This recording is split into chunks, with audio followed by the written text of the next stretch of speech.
हम बचपन से बूढ़े होने तक कई सपने देखते हैं। अपने भविष्य के लिए कई कल्पनाएं करते हैं। सोते जागते कई प्लान बनाते हैं। अब जरा पीछे मुड़कर देखिए, आपके कितने सपने, कल्पनाएं और प्लान पूरे हुए। ज्यादातर लोग कहते हैं उन्होंने जो सोचा, जो सपने देखे, जो कल्पनाएं रची, जो प्लान बनाए, उनमें ज्यादातर पूरे नहीं हुए। यही है दुनिया भर के अधिकतर लोगों की समस्या। हर कोई इस समस्या का समाधान चाहता है। समाधान हम खुद हैं। समाधान हमारे अंदर है और हम उसे बाहर ढूंढ रहे हैं। लेकिन हमारी कमियां समाधान के आड़े आ जाती हैं। कभी सोचा है आपने, आपके सपने, आपकी कल्पनाएं पूरी क्यों नहीं हो पाती? इन सवालों के जवाब आपको महात्मा बुद्ध की प्रेरक कहानी में मिलेंगे, जो आज मैं आपको सुनाने वाला हूं। इस कहानी को अगर आप समझ गए तो आप जीवन जीने की कला सीख जाएंगे। इस कहानी को आपने आत्मसात कर लिया तो आपको सफलता की चाबी मिल जाएगी।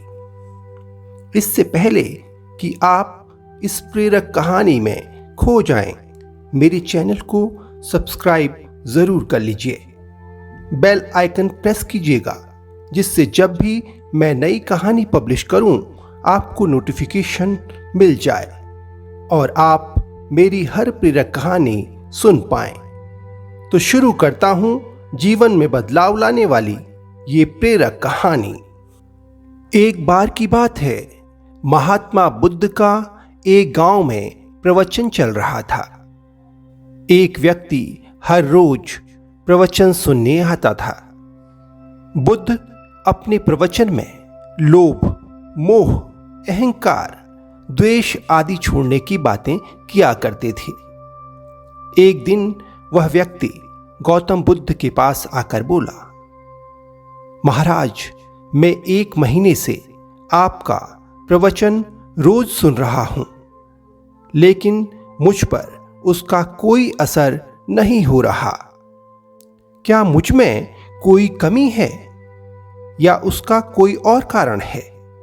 तब बुद्ध ने उस व्यक्ति से पूछा, तुम कहां रहते हो? उसने उत्तर दिया, श्रावस्ती। महात्मा बुद्ध ने फिर पूछा, तुम श्रावस्ती अपने गांव कैसे जाते हो? उस व्यक्ति ने उत्तर दिया, कभी बैलगाड़ी से और कभी घोड़े से जाता हूं। महात्मा बुद्ध ने फिर उस व्यक्ति से एक और सवाल किया, तुम्हें श्रावस्ती पहुंचने में कितना समय लगता है? तब उसने समय का हिसाब लगाकर बताया। महात्मा बुद्ध ने उस व्यक्ति से पूछा, अब यहां बैठे क्या तुम श्रावस्ती पहुंच सकते हो? वह व्यक्ति हैरान हुआ और बोला, यहां बैठे भला मैं कैसे श्रावस्ती पहुंच सकता हूं?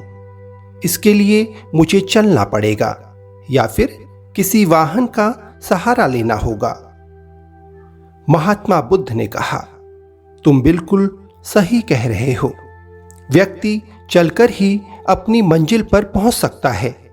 उसी तरह जो अच्छी बातें होती हैं, पहले उन्हें अपने जीवन में उतारना पड़ता है और उनका अनुसरण करना पड़ता है। उसके अनुसार आचरण भी करना होता है। बुद्ध की ये बातें सुनकर उस व्यक्ति ने कहा, अब मैं अपनी भूल समझ गया हूं। मुझे अपनी कमियों का एहसास हो गया है। आपने जो मार्ग बताया है, अब मैं उस पर चलूंगा। महात्मा बुद्ध ने उस व्यक्ति को आशीर्वाद दिया। इस कहानी का मतलब यह है कि ज्ञान कोई भी हो, वह तभी सार्थक होता है जब उसको व्यवहारिक रूप से जीवन में उतारा जाए। सिर्फ प्रवचन सुनने या उसका अध्ययन करने से कुछ भी हासिल नहीं होता है।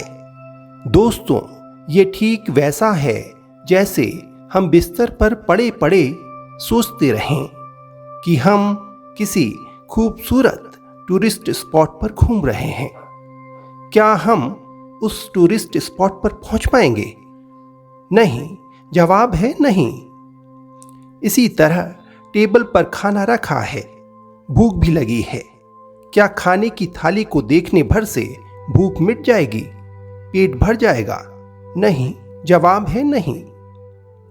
दोस्तों, कुछ भी पाने के लिए प्रयत्न करने पड़ते हैं, प्रयास करना होता है, तभी जाकर कुछ हासिल कर सकते हैं, पा सकते हैं या फिर सफल हो सकते हैं। तो दोस्तों, आपको ये कहानी कैसी लगी?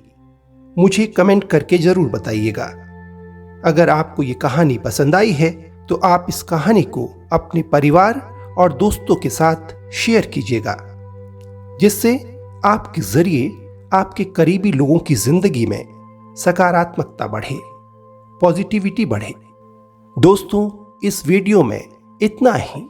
जल्द मिलूंगा एक नई और प्रेरक कहानी के साथ। आखिर में आपसे कहूंगा, मेरे चैनल को सब्सक्राइब कर लीजिए, बेल आइकन को प्रेस कीजिएगा, जिससे जब भी मैं नई कहानी पब्लिश करूं आपको नोटिफिकेशन मिल जाए। तो मिलता हूं जल्द ही। तब तक के लिए खुश रहिए, मस्त रहिए। जीवन में निराशा को घर मत बनाने देना। नमस्कार, गुड बाय।